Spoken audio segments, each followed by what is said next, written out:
Good morning. Welcome to another episode of Manna in the Morning. I'm Adele Tiart and I'm coming to you live from Tilbach in South Africa. Today I want to ask you, what do you want? Do you think about that? Do you allow yourself to dream? And do you realize that God actually asked that question to you? What do you want?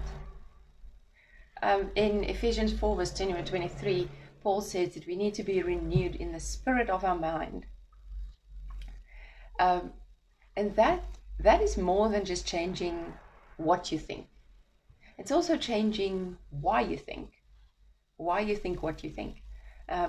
It's going back to this little diagram that I drew out earlier this week, where your beliefs generate thoughts. What you believe fundamentally creates a thought, and it takes you to a place where you have to we have to think about what is it that's driving the thoughts that come up for you.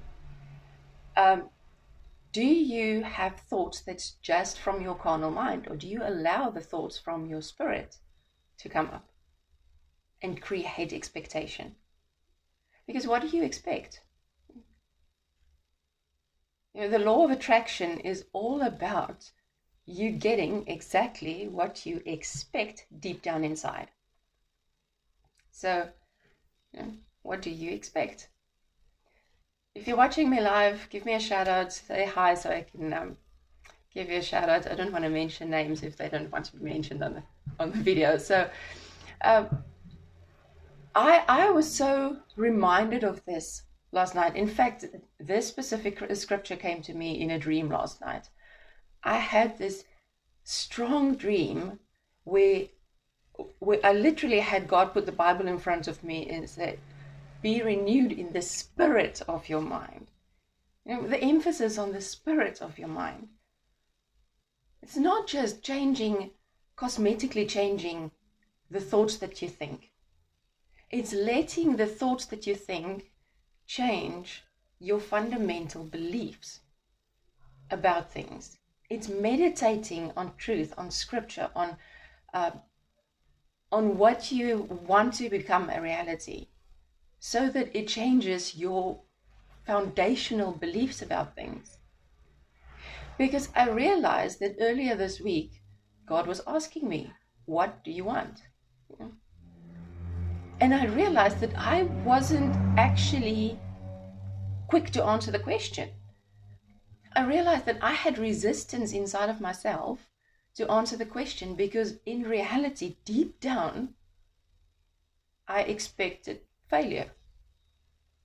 Deep down, I believe that I'm not good enough to succeed. And that's something that needs to be renewed. The spirit of my mind needs to be renewed in certain areas. And we all have areas like that.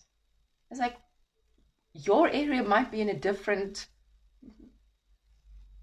area of life, where you struggle with some belief that's holding you back. But we all have them. And then God reminded me of when he appeared to Solomon and he asked Solomon, what do you want? What would you like me to give you? It says in 2 Chronicles 1 verse 7. And then Solomon asked for wisdom. He asked for, Sean Bowles puts it this way, that he asked for the ability to process the way God does. The ability to think and process the way that God does. And when he asked for that, God replied to him, verse 11 and 12, it says, God replied to Solomon, you have made the right choice.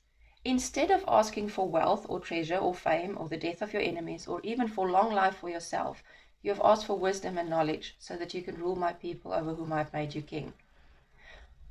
Interestingly to note is that instead of asking for these things implies that God was willing to give him those things.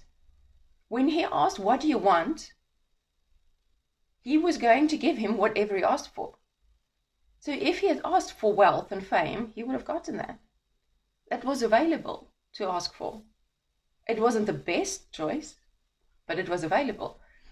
And then in verse 12 he says, I will give you wisdom and knowledge that you asked for. And in addition, I will give you more wealth, treasure, and fame than any king has ever had before or will ever have again. And I was challenged by this story because I felt like God was asking me, what do you want? And will you dare to believe that I'm good enough that you can ask big? Not for selfish ambition and, whatever, to make myself look fun and look cool and fancy and have image and fame. And quite frankly, I very much rather prefer to do things kind of in the background and not be out on the stage. that's I prefer it that way. But am I willing to trust God, to trust God's goodness? It's like, am I willing to ask big because of who He is, not because of who I am? And that stretched me this week, and I'm still processing, which is, these lives are great because I get to process out loud to someone else, and maybe it helps someone else to see me still processing. I hope. But today I want to challenge you, and we've got the weekend to think about this. How big can you dream? Ask God to put His dream inside of you because it's bigger than yours. And ask Him for the ability to think about that the way that He thinks about it. To reveal to you His heart and the way that He processes things. So that you can be renewed in the spirit of your mind. Because God has more for you. Now, if you haven't signed up for the challenge that I'm doing next week yet, that's going to be pretty much all about renewing the mind. Changing the way we see ourselves and changing the way that we think in any and all areas of life. So that's going to be a journey that we go on together. I've done some work in some areas, and clearly I still have work to do in other areas. But if you haven't signed up for that yet, drop a comment in the video and I'll send you the details and make sure that you get to join the group. But that's going to be a whole lot of fun and I think a growth experience for all of us. So I look forward to seeing you there. Have a lovely weekend. Cheers.